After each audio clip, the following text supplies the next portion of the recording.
Yes, hello student, welcome to knowledge box. सभी का knowledge box में तहे दिल से स्वागत है।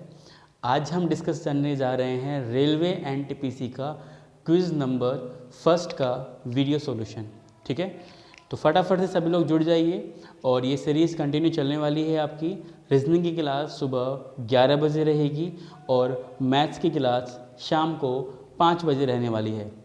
ठीक है, तो जितने भी आपके फ्रेंड्स लोग हैं और जो भी आपके कज़न वगैरह तैयारी कर रहे हैं रेलवे एनटीपीसी की, तो पूरा ये सेशन रहने वाला है रेलवे एनटीपीसी पे। और मैं आपको बताना चाहूँगा कि ये जो क्विज़ के सॉल्यूशन हमको कराएंगे ये एप्लीकेशंस पे अवेलेबल हैं सेम सीरीज़ में। रेलवे एनटीपीसी पे जाना है, क्विज़ पे जाना है और क्विज़ नंबर फर्स्ट पे जाना है। जैसे कि रीजनिंग का कर रहे हैं तो रीजनिंग का क्विज़ नंबर फर्स्ट, मैथ का कर रहे हैं तो मैथ का क्विज़ नंबर फर्स्ट।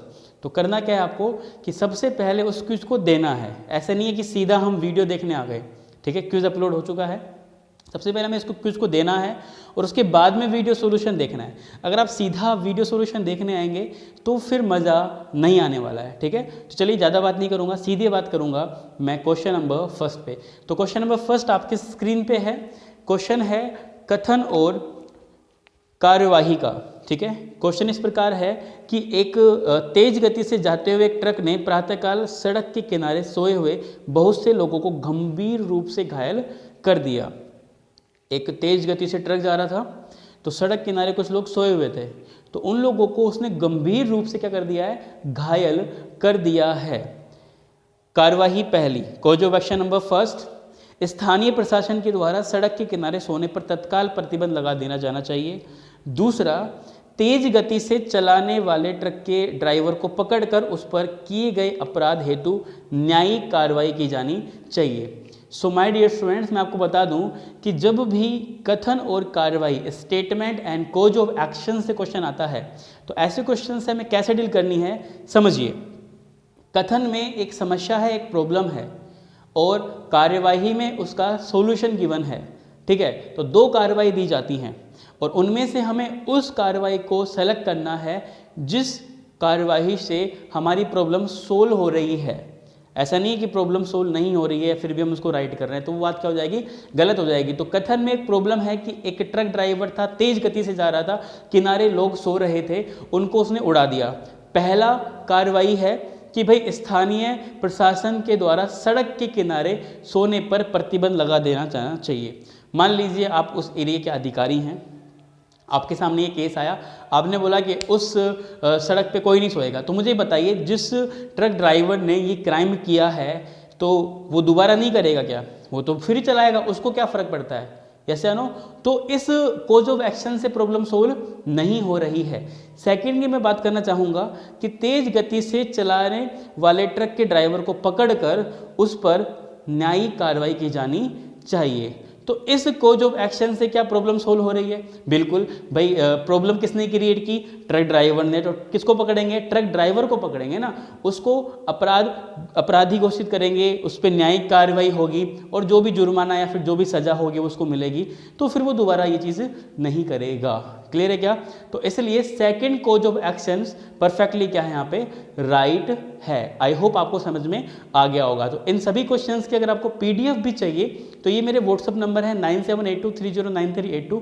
इस व्हाट्सअप नंबर पे आप डायरेक्टली मुझे मैसेज कीजिए, आपको पीडीएफ भी मिल जाएगी। और वैसे टेलीग्राम चैनल पे भी अपलोड होगी, तो आप टेलीग्राम चैनल भी ज्वाइन कर सकते हैं, डिस्क्रिप्शन में मैंने लिंक दे रखा है। चलिए अब चलता हूँ सेकेंड क्वेश्चन पे। भाई सेकेंड क्वेश्चन है डायरेक्शन टेस्ट से।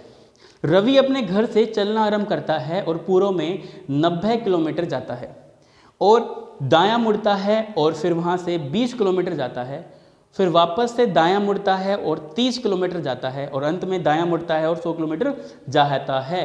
तो बताइए अंतिम बिंदु से प्रारंभिक बिंदु के बीच निकटतम दूरी और दिशा, दोनों चीज पूछी गई है, डिस्टेंस भी और डायरेक्शन भी फाइंड करना है। ठीक है, तो बताइए फटाफट से कितने लोग इसका आंसर करेंगे। Find shortest distance and direction to between ending point to starting point. मैं आपको यहाँ पे ज़्यादा समय नहीं दूंगा क्योंकि ये सॉल्यूशन क्लास है। अगर आपको इन क्विज को अच्छे तरीके से देना है तो एप्लीकेशन पे जाके आराम से दे सकते हैं। ठीक है, तो चलिए इसका हम सॉल्यूशन करेंगे। हमारे पास में एक पर्सन है रवि, तो क्वेश्चन डायरेक्शन टेस्ट का है तो हम प्लस बनाएंगे, यस या नो। तो रवि कहाँ गया, ईस्ट में, पूर्व में गया 90 मीटर, 90 किलोमीटर, यस या नो। देन यहाँ से दायां घूमा तो दायां नीचे आएंगे, ठीक है, कितना गया 20। उसके बाद में क्या हुआ, उसके बाद में वापस दायां कितना 30, तो दायां इधर आएंगे, यस या नो 30। और अंत में क्या हुआ, अंत में 100 किलोमीटर राइट, 100 किलोमीटर दायां। तो इधर हम जा रहे हैं, मान लीजिए हम इधर जा रहे हैं, यस या नो, तो राइट कहाँ होगा, ऊपर होगा। तो हम यहाँ से ऊपर चलेंगे कितना 100, ठीक है। तो ये 20 था, तो ये भी यहाँ से लेकर यहाँ तक कितना हो गया 20 हो गया। टोटल कितना है 100 है, तो ये कितना हो गया 80 हो गया। इस तरीके से इसको डिजाइन कर सकते हैं। ओके, हमसे फाइंड करा रहा है कि ending point to starting point, अंतिम बिंदु से प्रारंभिक बिंदु के बीच शॉर्टेस्ट डिस्टेंस, निकटतम दूरी। तो ये हमारा एंडिंग पॉइंट है, ये हमारा स्टार्टिंग पॉइंट है। तो शॉर्टेस्ट डिस्टेंस जो होगी स्टूडेंट्स वो ये होगी, यस या नो, क्लियर है क्या। तो ये एक ट्राइंगल बन गया, त्रिभुज बन गया, ठीक है। तो इसको थोड़ा सा मॉडिफाई करेंगे, ये 30 है तो ये भी कितना होगा 30। टोटल कितना चला था 90, तो यहाँ पे कितना आ गया 60, यस या नो। तो इसको ठीक कर लेते हैं, ये 60 है, ये 80 है, ये फाइंड आउट करना है। ट्राइंगल में हमें करंट फाइंड आउट करना है, 60, 80 और ये फाइंड आउट करना है। तो पाइथागोरस फिर में हमने पढ़ी है, फॉर्मूला पढ़ा है ना, कि current equals to under root आधार का स्क्वायर प्लस लंब का स्क्वायर, 80 का स्क्वायर प्लस 60 का स्क्वायर। सोल्व करेंगे तो आंसर क्या आएगा 100 किलोमीटर। ये जो शॉर्टेस्ट डिस्टेंस है कितना किलोमीटर है 100 किलोमीटर है, ठीक है। ये तो फॉर्मूले से हो गया, स्क्वायर कर रहे हैं, स्क्वायर रूट कर रहे हैं, तब आंसर आ रहा है। क्या हम इस क्वेश्चन को डायरेक्ट भी सोल्व कर सकते थे? जी बिल्कुल, हम इसको डायरेक्ट भी सोल्व कर सकते थे। कैसे, देखिए जरा, हमारे पास में एक ट्राइंगल है, यस या नो, 60, 80 ये फाइंड करना है। तो इस ट्राइंगल को हम कंपेयर करेंगे, बचपन में पढ़ा था, लंब 3 हो, आधार 4 हो, तो करंट क्या होगा 5 होगा, यस या नो। इससे कंपेयर करेंगे। अब कंपेयर कैसे करना है समझना बड़े ध्यान से। 3 को किस नंबर से मल्टीप्लाई करें कि 60 बन जाए? भाई 3 को हम 20 से मल्टीप्लाई कर दें, 23 × 60, यस या नो।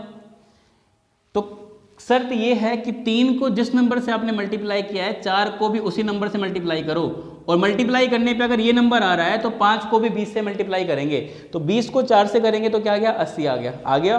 तो 5 को भी किससे कर देंगे 20 से कर देंगे, तो 25 × 100 सेम आंसर आ रहा है, ठीक है। तो इस मेथड से भी हम निकाल सकते हैं। चलो ये तो डिस्टेंस की बात हो गई, बात करते हैं डायरेक्शन की। डायरेक्शन देखो दूसरी तरीके से पूछा है, प्रारंभिक बिंदु से नहीं पूछा, एंडिंग पॉइंट अंतिम बिंदु से पूछा है। तो भाई एंडिंग पॉइंट ये है और स्टार्टिंग पॉइंट ये है, तो यहाँ से देखना है तो प्लस बनाएंगे, ध्यान रखना क्या बनाएंगे, प्लस क्रिएट करेंगे यहाँ से। तो ये पॉइंट है, इस पॉइंट का ये साउथ हो गया, ये वेस्ट हो गया, ये दक्षिण है, ये पश्चिम है, ये आपका दक्षिण है साउथ है और ये पश्चिम वेस्ट है। तो इधर से ये निकली है तो इसको क्या बोलेंगे साउथ वेस्ट, दक्षिण पश्चिम। तो फाइनल आंसर क्या आ गया 100 किलोमीटर दक्षिण पश्चिम, राइट आंसर। क्लियर। चलिए ज़्यादा समय नहीं लूंगा, सेकंड क्वेश्चन पे आते हैं फटाफट से। भाई सेकंड क्वेश्चन हमारा अल्फाबेट से है और हमें वर्ड पेयर फाइंड आउट करना है, अक्षर युग्म निकालना है। ये सारे क्वेश्चन हम लोगों ने आपके लिए लिए हैं, इंपॉर्टेंट हैं, तो उनको ध्यान से करना है। और देखो रेलवे एनटीपीसी क्रैक करना है तो रीजनिंग में आपको 95% प्लस स्कोर करना है, तभी आपको मज़ा आएगा स्टूडेंट्स, नहीं तो मज़ा नहीं आने वाला है। चलिए, तो इस क्वेश्चन में हमें अल्फ़ाबेट्स वाला है, हमें अक्षर युग्म में निकालना है, वर्ड पेयर निकालना है। क्लियर। तो क्वेश्चन है KLMNOPQRSTUVWXYZ शब्द के अक्षरों के ऐसे कितने जोड़े हैं जिनमें से प्रत्येक में उतने ही अक्षर उनके बीच शब्द में हैं जितने कि अंग्रेजी वर्णमाला में होते हैं। How many such pairs of letter are there in the word KLMNOPQRSTUVWXYZ, each of which has as many letters between them in the word as in the English alphabet। तो चलिए इसका हम सॉल्यूशन देखते हैं। KLMNOPQRSTUVWXYZ में अक्षर युग्म ज्ञात करना है। तो माय डियर स्टूडेंट्स, अगर हम एक एक का करें, के से एल हो गया, के से एम हो गया, के से एन हो गया, के से पी हो गया, फिर पी हो गया, तो बहुत ज़्यादा लंबा प्रोसेस हो जाएगा, यस या नो। और हमें स्मार्ट प्रोसेस अपनाना है, शॉर्ट ट्रिक अपनानी है। तो शॉर्ट ट्रिक क्या है कि इन सभी लेटर्स को गिन लीजिए, कितने लेटर हैं 1 2 3 4 5 6 7 8 9 10 11 12 13 14 15 16 16 लेटर हैं। कितने लेटर हैं 16 लेटर हैं। तो 16 में से पहले 1 माइनस कीजिए, कितने बचे 15। तो जितने भी लेटर होंगे उसमें से एक कम करेंगे, कर दिया, और 1 से लेकर 15 तक की संख्याओं को बस जोड़ देंगे, हमारा आंसर हमारे सामने होगा। 1 से लेकर 15 तक की संख्याओं को इस तरीके से जोड़ देंगे। तो नेचुरल नंबर है, प्राकृत संख्याओं, तो प्राकृत संख्याओं का योग का फॉर्मूला होता है n into n plus 1 divide by 2, ऐसा ही होता है। तो n क्या होता है, higher number 15 into 15 plus 1 divide by 2, तो रिजल्ट आएगा 15 मल्टीप्लाई बाय 16 डिवाइड बाय 2। 2 से 16 को काटेंगे तो 8, और 15 को 8 से गुणा करेंगे तो 120 अक्षर युग्म है। कितने हैं, 120 अक्षर युग्म है। तो काफ़ी लोगों को डाउट आ रहा होगा कि सर आपने यहाँ पे 16 में से एक कम क्यों किया। क्योंकि स्टूडेंट्स जब हम यहाँ से स्टार्ट करते हैं K से, तो K से L बन गया, KL, KLM, KLMN, कैसे नो। तो K से कितने बनेंगे नो, 1 2 3 4 5 6 7 8 9 10 11 12 13 14 15, तो K से 15 बनेगा, कैसे नो। फिर जब L से बनाएंगे तो L से K तो बनेगा ही नहीं, क्योंकि L के बाद में M आता है, यस या नो, तो ये तो बनेगा नहीं, तो आगे जाना पड़ेगा। L से M, L M N, yes या नो, तो L से कितने बनेंगे, 1 2 3 4 5 6 7 8 9 10 11 12 13 14, तो L से बनेगा 14। तो उसी तरीके से M से कितना बनेगा, 14 से 1 कम 13, फिर 12 11 10 9 8 7 6 5 4 3 2 और 1, देन 0, समझ गए। तो बस 1 से लेके 15 तक जोड़ना है। तो दिमाग में रखना है कि जितने लेटर हैं उसमें से एक कम करेंगे, 15 और ऐड कर देंगे आंसर। चलिए नेक्स्ट क्वेश्चन पे आते हैं। किसी भी क्वेश्चन में डाउट हो तो आप मुझे कमेंट कर सकते हैं। अगला क्वेश्चन है स्टेटमेंट एंड अजम्पशन से। भाई स्टेटमेंट और अजम्पशंस का क्वेश्चन है, फटाफट इसको पढ़ेंगे और सोचेंगे कि इसका राइट आंसर क्या होने वाला है।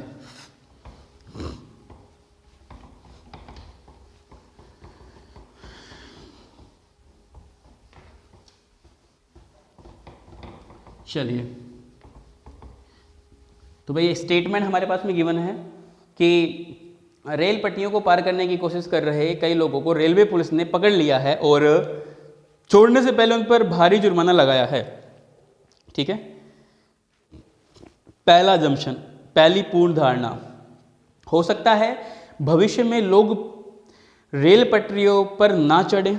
दूसरा, लोग पटरियों पर पटरियां पार करते रहें तथा भारी जुर्माना भरते रहें। तो हमें यहाँ पे बताना है कि कौन सा राइट होगा, फर्स्ट या सेकंड। सुनिए, हमारे पास में एक प्रॉब्लम है, एक स्टेटमेंट है कि भाई लोग पटरियां पार कर रहे थे, रेलवे पुलिस ने पकड़ लिया, उन पे भारी जुर्माना लगा दिया। लग चुका है जुर्माना, लगाने की बात नहीं कर रहा है, लग चुका है। तो पहला बोल रहा है कि हो सकता है कि लोग भविष्य में पटरियां पार ना करें। तो भाई बिल्कुल सही बात है। मान लीजिए हम कोई क्राइम कर रहे हैं और पुलिस ने हम पे जुर्माना लगाया है, तो अगली बार वो क्राइम हम नहीं करेंगे, यस या नो। तो ये एक ठीक डिसीजन है। दूसरा, लोग पटरियों पर पटरियां पार करते रहेंगे तथा भारी जुर्माना भरते रहेंगे। ऐसा बेवकूफ़ कौन होगा, है ना। मान लीजिए पहला जुर्माना लग गया 1000 रुपये, फिर 1000 रुपये, फिर 1000 रुपये, ऐसे तो फिर लुट जाएंगे, है ना। तो ऐसा ये बात गलत है। तो पहला बिल्कुल सही है। क्लियर। चलिए, if only first assumptions follow. Next question पे आते हैं। स्क्रीन पे आपके आ चुका है नेक्स्ट क्वेश्चन। नेक्स्ट क्वेश्चन है टेस्ट ऑफ इनइक्वालिटी से। भाई टेस्ट ऑफ इनइक्वालिटी से क्वेश्चन है नेक्स्ट।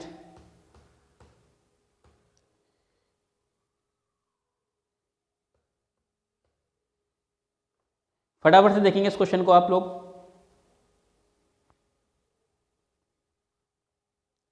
और आंसर करेंगे लाइव चैट में कि हम क्या बोल सकते हैं इस क्वेश्चन का आंसर। टेस्ट ऑफ इनइक्वालिटी का क्वेश्चन है। हमारे पास में 3 स्टेट गिवन है भाई, 3 स्टेटमेंट्स गिवन है। First statement is C less than O less than equal M equal A greater than less than equal Q। Second statement हमारे पास में गिवन है M greater than G greater than equal B equal V than greater than Z। And dear students, third statement given है हमारे पास में U less than equal G less than D equal T less than equal ई। ठीक है, ये तीन statement हमारे पास में गिवन है। और कंक्लूजन्स की बात करूं तो फर्स्ट कंक्लूजन हमसे पूछा गया कि बताइए T greater than V and second is D greater than Z. ठीक है, इन दोनों के बारे में हमें बताना है कि कौन सा फॉलो होगा। क्लियर? तो चलिए हम फर्स्ट कंक्लूजन की बात करते हैं। फर्स्ट कंक्लूजन है टी ग्रेटर देन वी। तो मैं आपको टेस्ट ऑफ इनविक्टिविटी की बात बता देता हूँ, जिसने नहीं पढ़ा है ये टॉपिक तो आराम से जाके एक्सेस ले सकता है नॉलेज बॉक्स के चैनल पे। ठीक है, सो टी से जेड जाना है। क्यों जाना है भाई? वी से टी क्यों नहीं जाना? क्योंकि जिधर से मुंह ओपन होता है उधर से एंट्री होती है, जिधर से मुंह क्लोज होता है उधर से एंट्री नहीं होती है, ध्यान रखना। और टी से वी जाते हैं तो ये वाला साइन कम से कम एक बार मिलना चाहिए। तो ढूंढिए टी कहाँ है, टी यहाँ पे है, और वी कहाँ पे है, वी यहाँ पे है। तो थर्ड और सेकंड को कनेक्ट करना पड़ेगा। तो जब हम टू स्टेटमेंट्स को कनेक्ट करते हैं तो एक कॉमन लेटर होना चाहिए। तो दोनों में कॉमन क्या दिख रहा है आपको? Common is G, G common दिख रहा है। तो पहले टी से जी आना पड़ेगा। तो टी से जी आ पा रहे हैं, बिल्कुल ओपन है, ओपन है, जी तक आ गए। फिर जी से बी आ गए, बी से वी आ गए, यहाँ तक कंप्लीट हो रहा है लूप। और इस लूप में ये वाला साइन एक बार है क्या? बिल्कुल, देखो ये वाला साइन एक बार मिल गया। So first conclusions follow. अगर क्लोज मिलता तो एंट्री नहीं हो पाती। सेकंड को देखते हैं, डी से जेड जाना है, ना कि जेड से डी। ढूंढिए डी और जेड कहाँ है? देखो डी से जेड जाना है तो डी यहाँ पर है और जेड यहाँ पे है, सेम सिचुएशन। थर्ड को सेकंड से जोड़ने के लिए जी की हेल्प लेंगे। तो डी से जी आ गए, जी से बी आ गए, बी से वी आ गए, वी से जेड आ गए, कंप्लीट ओपन मिला, यहाँ तक आ गए। ये वाला साइन मिल ही रहा है, तो सेकंड भी फॉलो। तो क्या आंसर आएगा? If both conclusion first and second follow, मतलब निष्कर्ष पहला और दूसरा अनुसरित करते हैं। चलिए नेक्स्ट क्वेश्चन। अगला क्वेश्चन भाई आपका रैंकिंग टेस्ट से है। क्वेश्चन नंबर 6 रैंकिंग टेस्ट से है। तैयार हो जाइए सभी लोग रैंकिंग टेस्ट के क्वेश्चन के लिए।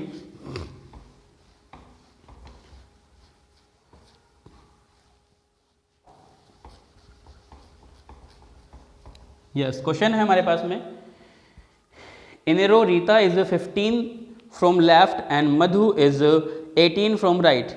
If there are 4 girls between Madhu and Rita, then how many numbers of total girl in a row minimum? मतलब एक पंक्ति में रीता का स्थान बाईं ओर से 15वां तथा मधु का दाईं ओर से 18वां है। अगर मधु और रीता दोनों के बीच 4 लड़कियां हो तो पंक्ति में लड़कियों की कुल न्यूनतम संख्या ज्ञात करें। फटाफट से 26, 27, 28 या 29। तो ध्यान रखना जब भी रैंकिंग टेस्ट का क्वेश्चन आएगा तो इस तरीके से एक रो बनानी है हमें। ठीक है, आ जाइए सामने, सॉल्यूशन करते हैं। इस तरीके से हमें क्या बनानी है? रो बनानी है। तो भाई एक पंक्ति में रीता का स्थान बाएं से 15, तो मान लेते हैं भाई ये लेफ्ट होता है, जैसे अनु यही क्या होता है? लेफ्ट होता है। और ये क्या होता है? यहाँ से राइट होता है। तो बोला गया रीता का स्थान लेफ्ट हैंड साइड से 15 है। तो मान लीजिए यहाँ पे रीता है, इसका रैंक यहाँ से 15 है, लेफ्ट हैंड साइड से 15 है। और जो मधु है उसका राइट हैंड साइड से 18 है। तो मधु का राइट हैंड साइड से मान लेते हैं, मैंने यहाँ पे रख दिया मधु को, यहाँ पे 18 है। ठीक है, राइट हैंड साइड से 18 है। और इन दोनों के बीच में 4 लड़कियां हैं, ऐसा ही बोला है ना। तो पंक्ति में न्यूनतम बताइए। तो भाई 15 + 18 33 + 4 37, लेकिन ऑप्शन में 37 नहीं है। इसका मतलब कुछ ना कुछ क्वेश्चन में गड़बड़ है, जैसे ना कुछ ना कुछ डिफरेंट तरीके से हमें करना पड़ेगा। तो मुझे एक बात बताइए, हमें मिनिमम ढूंढना है, ये तो मैक्सिमम हो गए भाई, हमें तो मिनिमम के लिए बोला गया है। तो मिनिमम के लिए या तो इसको इधर लेके आओ या रीता को उधर ले जाओ, किसी को भी कर सकते हैं। तो चलो मैं मधु को इधर लेके आता हूँ, क्योंकि मुझे इधर लाना पड़ेगा और इधर लाने में कोई दिक्कत नहीं है। तो मैंने मधु को भाई इधर ले आया, मान लेते हैं यहाँ पे है मधु, और मधु का रैंक राइट हैंड साइड से 18 गिवन है, यस या नो। और इन दोनों के मिडिल में 4 लोग हैं। ठीक है, और हमें क्या फाइंड करना है? We are find out total number of girls in this rank. ठीक है, सो टोटल निकालने का फॉर्मूला पता होगा आपको, यस या no. T = left plus right -1, yes या no. So my dear students, हमें टोटल निकालने के लिए एक पर्सन का लेफ्ट साइड से और उसी पर्सन का राइट हैंड साइड से रैंक पता होना चाहिए, दोनों को जोड़कर एक कम करना होता है। तो किसी को भी पकड़ लीजिए, तो मान लीजिए मैंने मधु को पकड़ लिया, मधु का रैंक राइट हैंड साइड से पता है, ठीक है भाई, t इक्वल्स टू लेफ्ट निकाल लेते हैं अभी, राइट हैंड साइड से 18 है, तो लेफ्ट हैंड साइड से मधु का रैंक क्या होगा पता लग जाएगा, तो आंसर का क्वेश्चन का आंसर आ जाएगा। तो देखिए रीता की हेल्प लेनी पड़ेगी, ऐसे आनो भाई, रीता का रैंक लेफ्ट हैंड साइड से कितना है 15 है, क्लियर। तो मुझे पीछे आना पड़ेगा, एक तो इसका रैंक 4 लोग ये हैं, तो 1 + 4 5 कम करना पड़ेगा, किसमें से 15 में से, तो 15 में से 5 कम करेंगे तो मधु का रैंक लेफ्ट से कितना आ गया 10 आ गया। वेरीफाई करो, अगर ये 10 है तो +4 14 + 1 15, बिल्कुल सही बात है।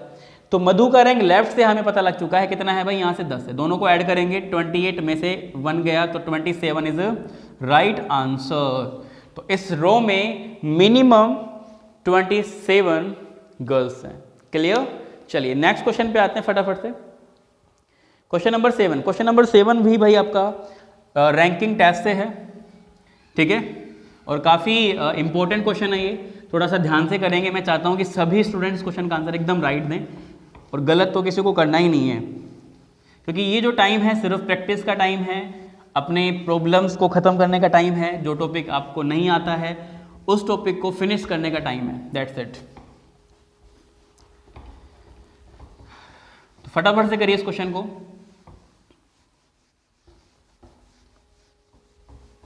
Question is, in a row of a girls, Kamya is 5th from the left and Preeti is 6th from right. When they exchange their position, then Kamya become 13 from the left. What is the new position of Preeti from right?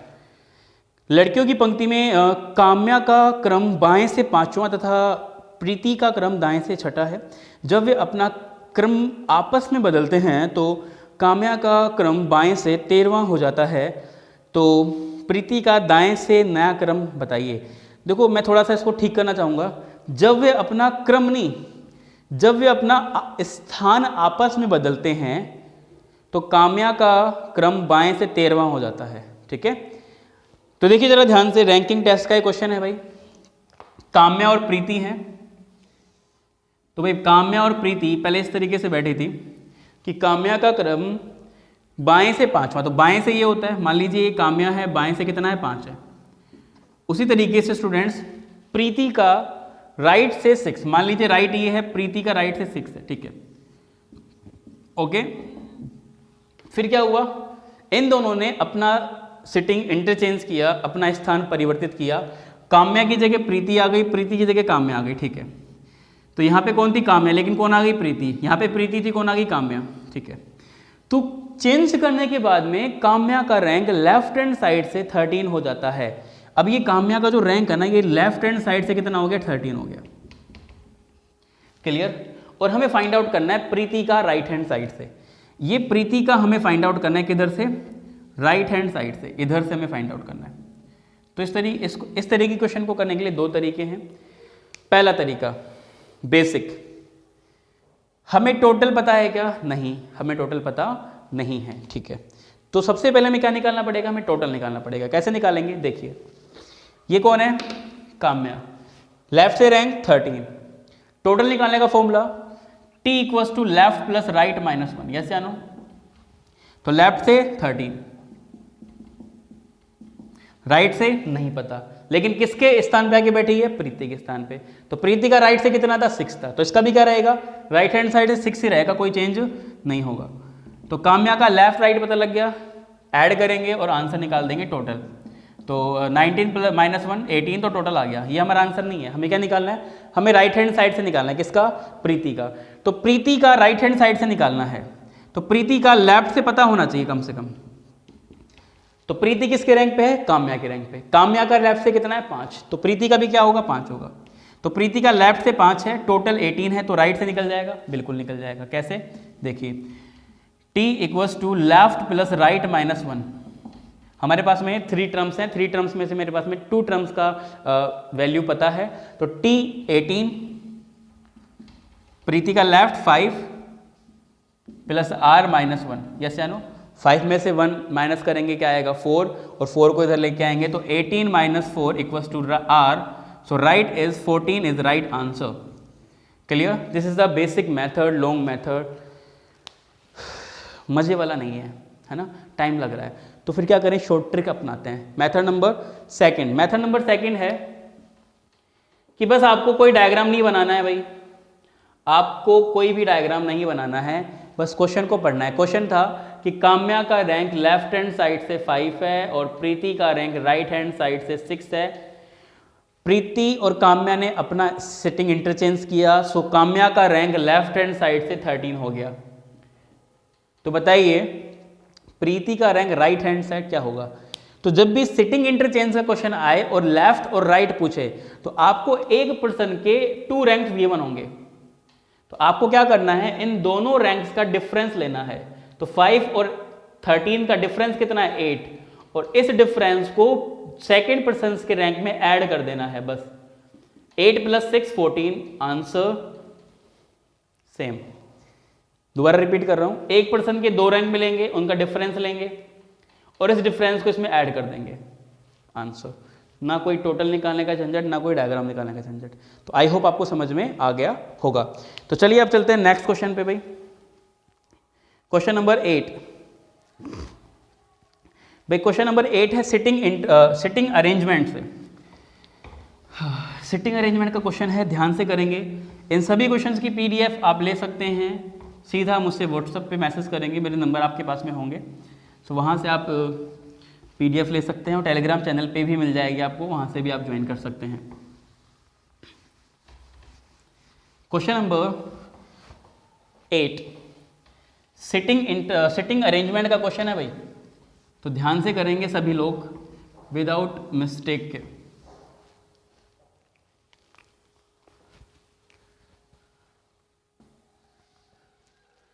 Question है कि 6 friends PQRSTUV sitting in a row, some facing towards north and some towards south. मतलब 6 दोस्त हैं PQRSTV, कुछ लोगों का मुंह उत्तर दिशा में और कुछ लोगों का मुंह दक्षिण दिशा में है.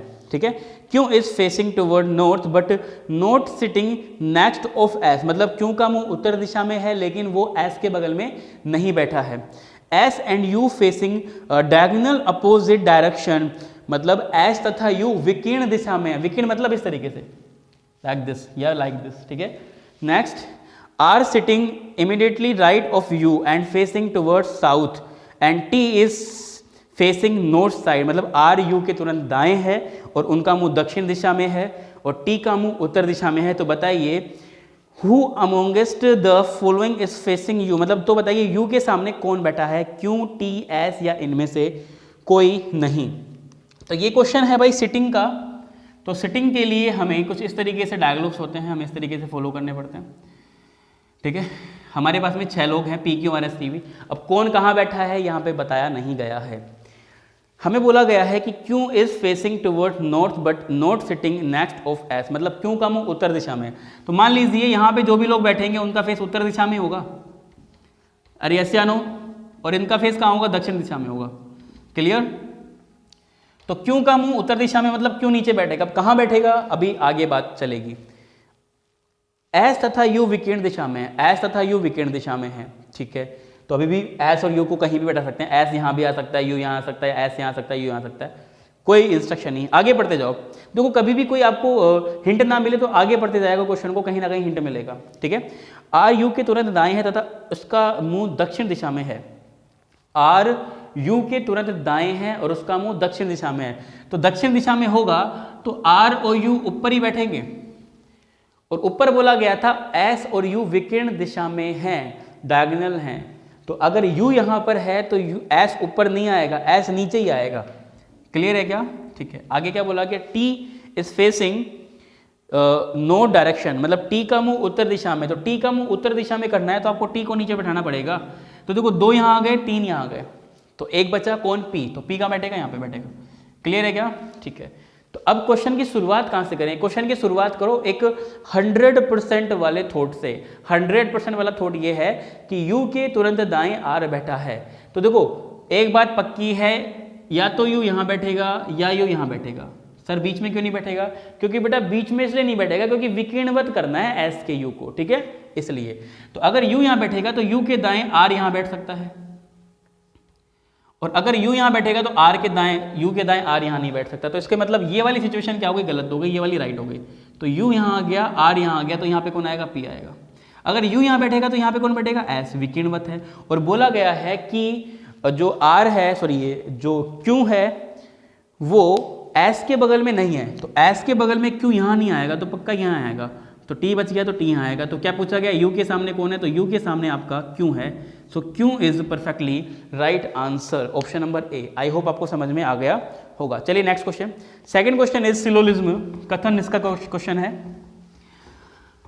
आपके सामने दो कथन दिए गए हैं स्टूडेंट्स, और पूछा गया है कि which conclusions are follow.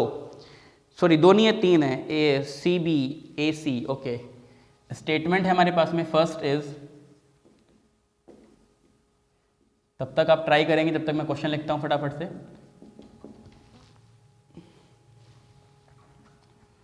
All CRB, all ARC, all DRA।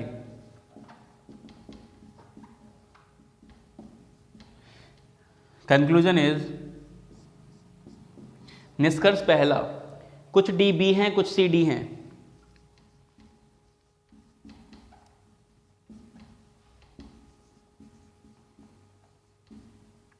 ठीक है, चलिए डी बी सी डी, ठीक, ओके। सो हमें फाइंड आउट करना है कि which conclusions are follow. So my dear students, statement चाहे 2 आ जाएं, 3 आ जाएं, 4 आ जाएं, हमें स्टेटमेंट नहीं देखना है। मैं आपको स्ट्रेटजी बता रहा हूँ, क्वेश्चन कैसे हैंडल करना है, कैसे सोल्व करना है। हमें क्या बताना है क्वेश्चन में? यही तो बताना है विच कंक्लूजन्स आर फॉलो, कौन सा निष्कर्ष अनुसरित करता है। तो हम जाएंगे सीधा कंक्लूजन पे। कंक्लूजन में गिवन है डी और बी, हमें रिलेशन किस में करना है? डी और बी में करना है। तो देखिए डी यहाँ पर गिवन है और बी यहाँ पे गिवन है, तो हमें थर्ड और फर्स्ट को कनेक्ट करना पड़ेगा, जोड़ना पड़ेगा। तो कॉमन होना चाहिए, है ना। अगर टू स्टेटमेंट को ऐड करना है तो कॉमन होना चाहिए। तो दोनों में कोई कॉमन नहीं है, यहाँ पे है सी, यहाँ पे बी, यहाँ पे ए, यहाँ पे डी, कोई कॉमन नहीं है। ठीक है, तो अब क्या करें?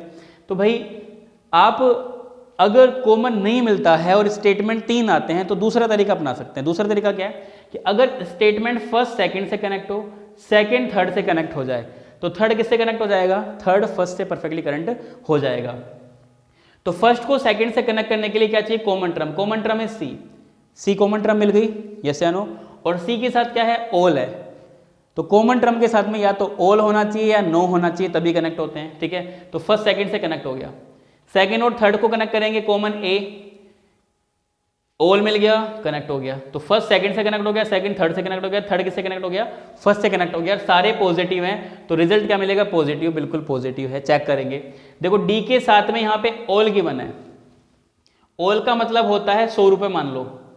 ऑल का मतलब क्या होता है? 100 रुपये, है ना। अभी एग्जाम्पल समझा रहा हूँ। अगर किसी को ऐसे टॉपिक्स में दिक्कत आती है तो मैंने 2 घंटे का पूरा सेशन अपलोड कर रखा है, तो आप सीधा उसको वॉच कर सकते हैं। तो डी के पास में 100 रुपये हैं, और नीचे क्या बोला? डी के पास में 50 रुपये हैं। सम का मतलब होता है 50, इस तरीके से इसको लो। ऑल का मतलब क्या होता है? 100, और सम का मतलब क्या होता है? 50। मान लीजिए आपके पास में 100 रुपये हैं, सोचिए आपके पास में 100 रुपये हैं, तो आप ये नहीं कह सकते कि मेरे पास में 50 रुपये हैं। क्या आप झूठ बोल रहे हैं? अगर आपके पास में 100 रुपये हैं तो आपके पास में 50 रुपये भी हैं, आप झूठ नहीं बोल रहे हैं। आपने कम ही बताएं लेकिन वो हैं, यस या नो। तो इस तरीके से ये फर्स्ट क्या हो गया? राइट हो गया। सेकंड सी और डी में करना है, ढूंढो सी और डी का है। देखो सी यहाँ पे है, डी यहाँ पे है, मतलब सेकंड और थर्ड को जोड़ना पड़ेगा। सेकंड थर्ड को कौन जोड़ेगा? ए जोड़ेगा, ए कॉमन है, और ए के साथ में ऑल है, ठीक है, कोई दिक्कत नहीं है। सी के साथ क्या है? यहाँ पे सम है, और यहाँ पे सी के साथ क्या होता है? देखो धनात्मक है, पॉजिटिव है, तो पॉजिटिव के लास्ट में हिडन वर्ड होता है सम। ठीक है, जब टॉपिक पढ़ोगे समझ में आएगा और अच्छे से ध्यान रखना। पॉजिटिव के लास्ट में हिडन वर्ड होता है सम, और नेगेटिव के लास्ट में छुपा हुआ शब्द होता है नो। तो पॉजिटिव है, हिडन वर्ड सम, यहाँ पे सी के साथ सम, यहाँ भी सी के साथ सम, पॉजिटिव है, कोई दिक्कत नहीं है। ऊपर भी बोला 50 रुपये, नीचे भी बोला 50 रुपये, तो दोनों कंक्लूजन्स फॉलो हैं, कैसे no. If both conclusion first and second follow. चलिए आज का अंतिम क्वेश्चन बहुत ही अमेजिंग, शानदार, जबरदस्त क्वेश्चन है नंबर सीरीज का। तो सभी लोग तैयार हो जाइए इस क्वेश्चन के लिए। फटाफट से क्या बोलने वाले हैं?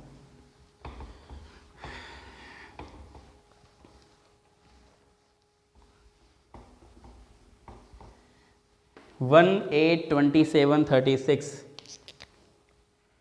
1 8 27 36, 134 71, 134, देन क्वेश्चन मार्क। इस क्वेश्चन के लिए चलो मैं आपको टाइम दे रहा हूँ थोड़ा सा, 30 सेकेंड का मैं आपको टाइम दे रहा हूँ इस क्वेश्चन के लिए।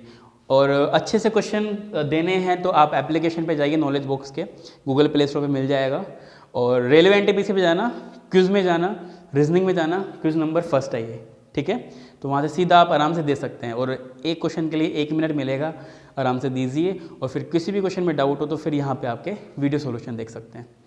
तो बताइए 1 8 27 36 71, देन 134, उसके बाद में क्या आने वाला है?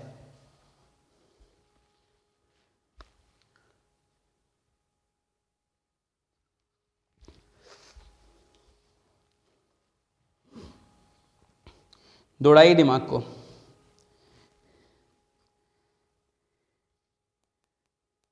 क्वेश्चन को देख के थोड़ा सा ऐसा लग रहा होगा आपको कि स्क्वायर और क्यूब का लफड़ा है कुछ ना कुछ, हाँ, कि देखो 1 का स्क्वायर, 2 का क्यूब, 3 का क्यूब, 6 का स्क्वायर है।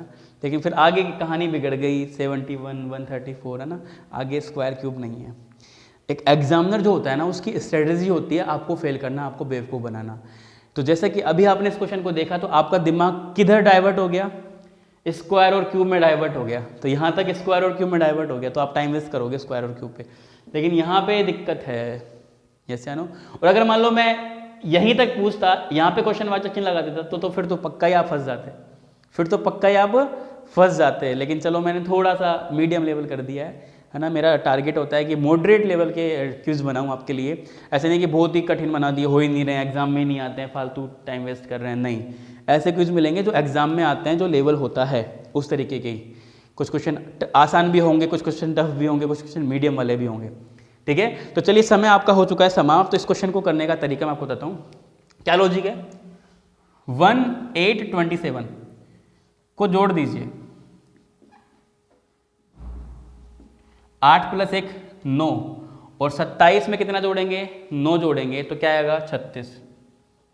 तो लॉजिक ये था कि इन 3 नंबर्स को जोड़कर ये चौथा नंबर मिल गया। तो अगला कैसे मिलेगा? इन 3 को जोड़ना पड़ेगा, 8 27 36, क्या मिलेगा? 71। उसी तरीके से अगर मुझे 137 लेना है तो 27 36 71 को जोड़ना पड़ेगा, 27 36 और 71 को जोड़ेंगे तो क्या आएगा? 134। और अगला नंबर लेना है तो ये 36 71 और 134 को जाना पड़ेगा, 36 71 और 134 को हम क्या करेंगे? ऐड करेंगे। तो देखो यहाँ से आएगा 205, 235 + 6 241, परफेक्टली राइट आंसर। किस ऑप्शन में था? डी ऑप्शन में। तो परफेक्टली डी राइट है। तो ऐसे क्वेश्चन भी पॉसिबिलिटी रहती है। कई बार क्या होता है कि नॉर्मल होता है कि इन दोनों को जोड़ के तीसरा आ गया, इन दोनों को जोड़ के ये आ गया, है ना। तो 2 को जोड़ सकता है तो 3 को भी जोड़ सकता है, थोड़ा सा लेवल इंक्रीज कर सकता है, ठीक है। तो चलिए ये था क्विज नंबर फर्स्ट। डेली आपकी क्लासेस आने वाली हैं, मंडे टू सैटरडे, संडे का ब्रेक लेंगे। और स्टूडेंट जैसे कि अभी आज ही मैंने अनाउंसमेंट किया है कि हमारी तरफ से एक तोहफा है आपके लिए। तो जिनको नहीं पता है उनके लिए मैं आपको बता दूं कि रेलवे एनटीपीसी का वीडियो कोर्स हम आपको फ्री दे रहे हैं, जितने हमारे सब्सक्राइबर हैं, मतलब 30,000 सब्सक्राइबर्स को। और ये ऑफर स्टार्ट हो जाएगा आपका 11 दिसंबर से लेके 15 दिसंबर तक, ठीक है। तो गूगल प्ले स्टोर पे एप्लीकेशन है नॉलेज बॉक्स, वहाँ पे जाइए और एक बार साइन अप जरूर कर लेना, ठीक है। और मैथ की जो क्लास है वो आपकी आने वाली है शाम को 5 बजे, सेम क्विज वाली पूरा वीडियो सॉल्यूशन, 10 क्वेश्चन होंगे अमेजिंग, तो उनको डिस्कस करेंगे हम शाम को। तो तब तक के लिए अलविदा, खुश रहिए, मुस्कुराते रहिए। थैंक यू सो मच, जय हिंद।